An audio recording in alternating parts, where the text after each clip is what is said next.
This is TWiT.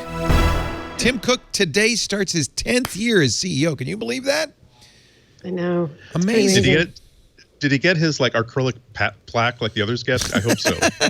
Signed by himself? 9 years ago Monday, Steve Jobs, August 24th, 2011, Steve Jobs stepped down as Apple CEO for the last time. Remember, he became so ill that he let Tim Cook take over briefly, then came back. Yeah. And then as he was sadly on death's door 6 weeks before his passing, he said, all right, Tim, you're in charge. Hard to believe that Steve passed away 10 years ago, a little more than 10 years ago. It's just very, very sad. And you know what? Good job, Steve, on picking your successor. I remember 12 years ago when Steve was sick, we said, oh, you know, the CEO succession process is not ongoing at Apple. Steve just doesn't want to let go of the reins. He really needs to do a better job. Little did we know he was well on top of this. This was like everybody knows that the fourth empty plinth in Trafalgar Square is reserved for a beautiful bronze memorial of Queen Elizabeth. There is always going to be denial because it is not in good taste to speak of a 90-someone-year-old woman's imminent death, and so this is what was going on. It's just a sign of how well Apple runs its company internally. That it's just such a tight team that you never really. It really is about growing your own talent inside, as opposed to, oh, here is this person that did a great job at this other company. Let's hire them for their expertise. It seems as though when they do that, it's a 2-year or 3-year hire before they move on to other things. I never knew about the fourth empty plinth.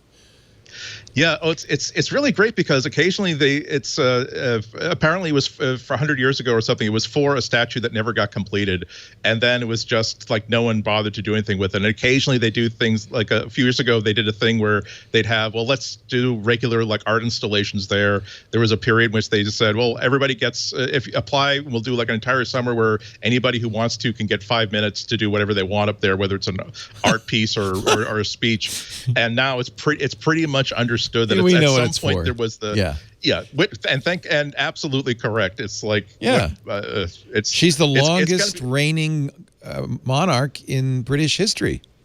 I'm Canadian. Yeah. Generations of people who have never ever heard "God Save the King." Just think about that. And honestly, while this is an interesting way to use the fourth empty plinth, can you show this? I don't think it's the. Yeah. It's exactly the long-term intent. It was going to be. No, that was. This was one of those temporary ones. I know.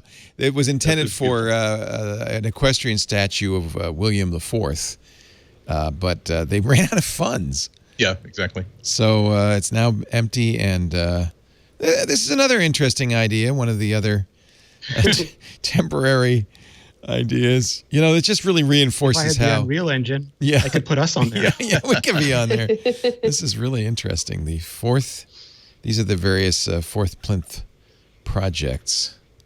One of the figures I saw today was that Apple's market valuation went up as much in the last month as it did in all the time before Tim Cook became CEO. Yeah. 2.1 trillion now. If you had Apple stock, congratulations. It's funny money though, but it's like a YouTube subscription account. It's totally vanity metric, and it means about as much. Funny if you cash it in. Exactly. Well, it's not real. Well, because you think about all of the industries that are absolutely getting it right in the neck.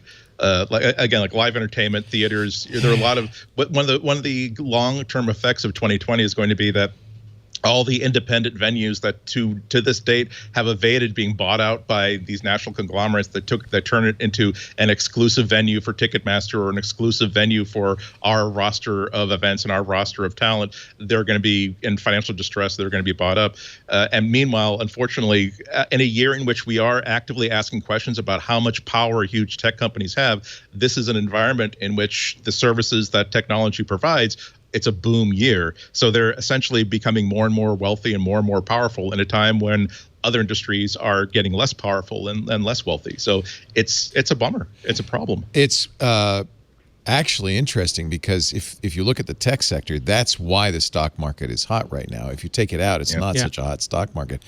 Facebook, Amazon, Apple, Microsoft, and Google, those five are pretty much all of the gains in the S&P 500 over the last 6 months.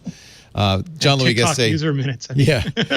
Jean-Louis Gasset had a very funny piece in his Monday note. Apple's best times are behind it, for real this time. But in fact, he's pointing out that many, including myself, I remember, and my dad will never let me forget the Thanksgiving 10 years ago when I said, "Steve's gone. It's time to sell your Apple stock."